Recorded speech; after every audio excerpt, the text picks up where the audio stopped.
ఈ వీడియోలో మీకు ఇండియాలో యూజ్ చేసే 5 టైప్స్ ఆఫ్ రూఫింగ్ షీట్స్ కోసం అయితే చెప్తాను. ఫస్ట్ వన్ వచ్చేసి ఐరన్ షీట్. ఇవి ఎక్కువగా ఇండస్ట్రియల్ పర్పస్ అండ్ అలానే వేర్ హౌస్ కూడా ఎక్కువగా యూజ్ చేస్తారు. కాకపోతే హీట్ కొంచెం ఎక్కువ ప్రొడ్యూస్ చేస్తుంది అండ్ అలానే సౌండ్ కూడా చాలా ఎక్కువగా వస్తుంది. సెకండ్ వన్ వచ్చేసి యూపీవీసీ షీట్స్. ఇవి చాలా స్ట్రాంగ్గా ఉంటాయి అండ్ అలానే హీట్ కూడా చాలా తక్కువ ప్రొడ్యూస్ చేస్తాయి. ఇవి సౌండ్ కూడా చాలా తక్కువగా వస్తాయి.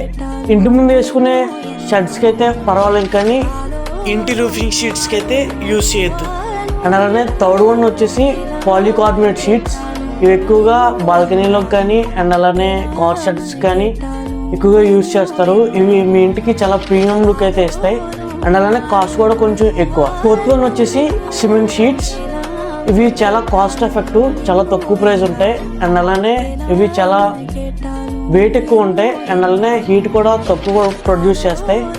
కాకపోతే ఇందులో వచ్చిన ఇబ్బంది ఏంటంటే షీట్స్ త్వరగా విరిగిపోతాయి అండ్ అలానే దీని లైఫ్ స్పాన్ అయితే చాలా తక్కువ. ఇవి ఎక్కువగా స్మాల్ హౌస్కి అండ్ అలానే కోల్ ఫార్మ్స్కి ఎక్కువగా యూజ్ చేస్తారు. ఫిఫ్త్ వన్ వచ్చేసి పఫ్ షీట్స్. ఇవి కొంచెం కాస్ట్ ఎక్కువ అండ్ అలానే ఇవి చాలా స్ట్రాంగ్గా కూడా ఉంటాయి. రస్ట్ కూడా చాలా తక్కువగా వస్తుంది అనమాట. ఇంటికి యూజ్ చేస్తే ఇవి చాలా తక్కువ హీట్ అనేది ప్రొడ్యూస్ చేస్తాయి అండ్ అలానే వేర్ హౌస్కి కానీ కోల్డ్ స్టోరేజ్కి కానీ ఎక్కువగా యూజ్ చేస్తారు. కాకపోతే ఇందులో వచ్చిన ఇబ్బంది ఏంటంటే ఫైర్ యాక్సిడెంట్ అయినప్పుడు త్వరగా కాలిపోతాయి, కాస్ట్ కూడా చాలా ఎక్కువ. మీ ఇంటికి ఏ రూఫింగ్ షీట్ యూజ్ చేస్తారో కామెంట్లో చెప్పండి. Thank you.